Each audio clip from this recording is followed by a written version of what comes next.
హిందూపురం తుముకుంట పారిశ్రామికవాడ కార్మిక సంఘం అలాగే ఏఐటీసీ ఆధ్వర్యంలో కరపత్రాలు ఏదైతే ఈ నెల ఫిబ్రవరి 12వ తేదీ దేశవ్యాప్త సమ్మెకు సంబంధించి కరపత్రాలని విడుదల చేయడం జరిగింది.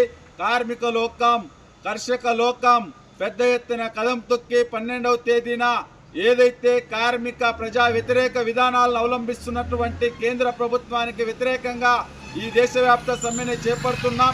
ప్రధానంగా కార్మికులకి కనీస వేతనం అమలు చేయాలని చెప్పి, అలాగే కార్మిక చట్టంలో ఉన్నటువంటి బేరసారాలు నెగోషియేషన్స్ అనేటివి చర్చల ద్వారా కార్మికులకు సంబంధించినటువంటి జీతభత్యాల గురించి అయితేమి వాళ్ళ హక్కుల గురించి జరిపేటటువంటి హక్కుల్ని ఈరోజు కాలరాయడానికి కేంద్ర ప్రభుత్వం 44 కార్మిక చట్టాలను రద్దు చేసి 4 లేబర్ కోడ్లుగా తీసుకురావడం జరిగింది. ఈ 4 లేబర్ కోడ్లు కేవలం యాజమాన్యాలకు అనుకూలంగా ఉన్నాయి తప్ప కార్మికులకి అనుకూలంగా లేవు.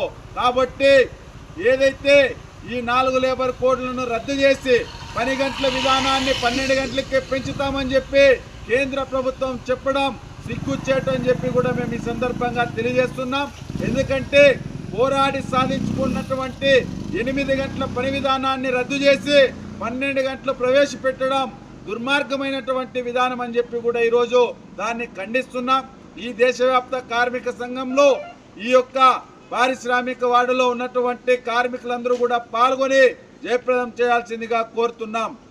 దేశవ్యాప్త సమ్మెను జయప్రదం చేయండి. 12వ తేదీ జరగబోయే దేశవ్యాప్త సమ్మెను జయప్రదం చేయండి. 12వ తేదీ జరగబోయే దేశవ్యాప్త సమ్మెను జయప్రదం చేయండి. కార్మికుల ఐక్యత, వర్ధిల్లాలి. కార్మికుల ఐక్యత, వర్ధిల్లాలి. కార్మికుల ఐక్యత. వర్ధిల్లాలి.